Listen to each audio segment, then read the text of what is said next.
galvanómetro de D'Arsonval.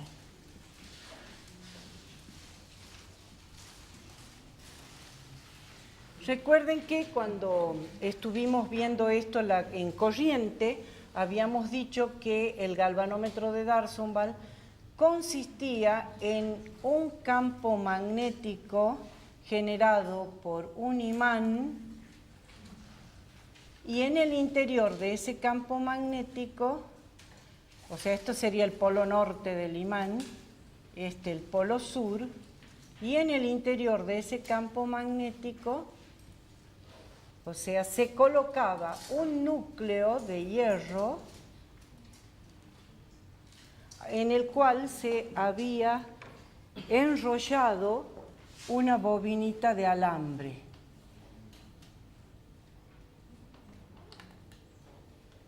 ¿Sí? Esta bobinita de alambre tiene, por supuesto, o sea, por un lado entra la corriente y por el otro lado sale la corriente. ¿Se entiende? Esta es mi corriente que entra por un lado y sale por el otro. Por lo tanto, el campo magnético le va a producir una fuerza. Para que esta bobina me sirva como medidor, se le coloca una escala en la cual voy a medir la deflexión de la aguja, pero se le adosa un espiral, un resorte de espiral que va fijo a la carcasa para que esto mantenga el equilibrio. ¿Se entiende?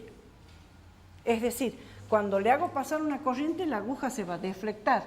¿En qué momento se mantiene, se para? Cuando se produce el equilibrio entre el resorte, que tiende a hacerme un momento de torsión en el otro sentido, y el momento de torsión de la corriente. Entonces ahí es donde podemos conocer cuál es el valor de la corriente conociendo la deflexión de la aguja.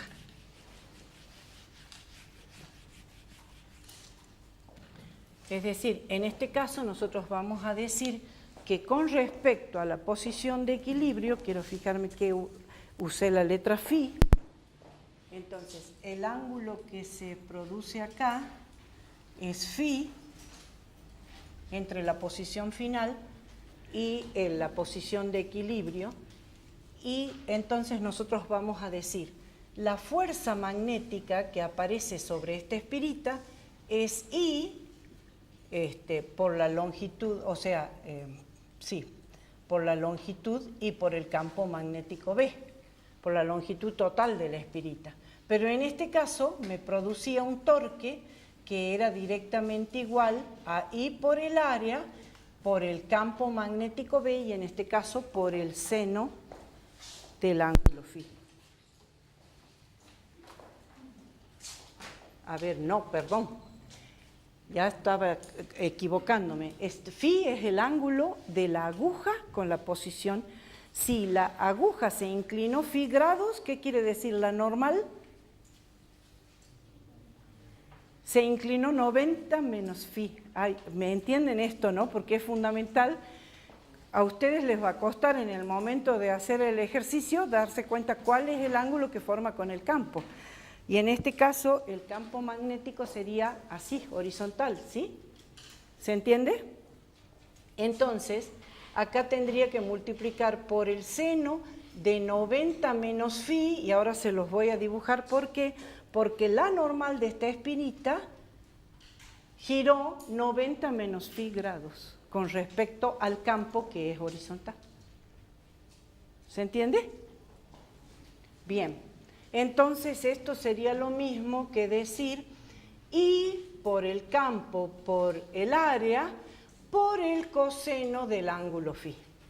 Pero dije, esta agujita cuando la colocamos y empieza a medir la corriente, ¿cuándo se queda detenida?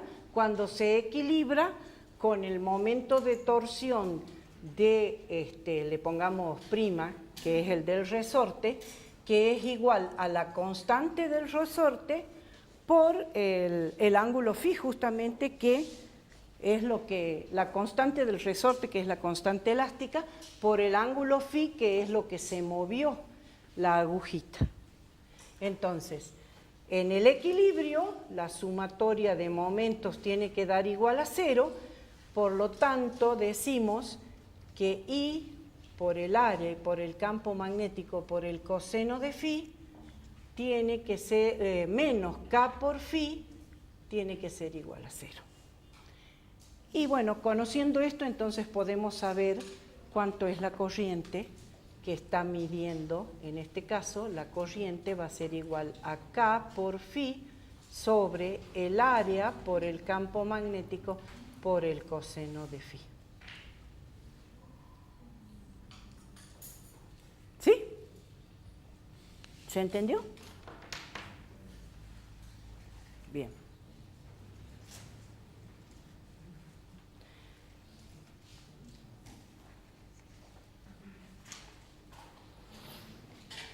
Ahora vamos a ver, terminemos esto y vamos a ver en qué se utiliza también, una de las aplicaciones, el movimiento de una corriente en el interior de un conductor y en el campo magnético que actúa. ¿Sí?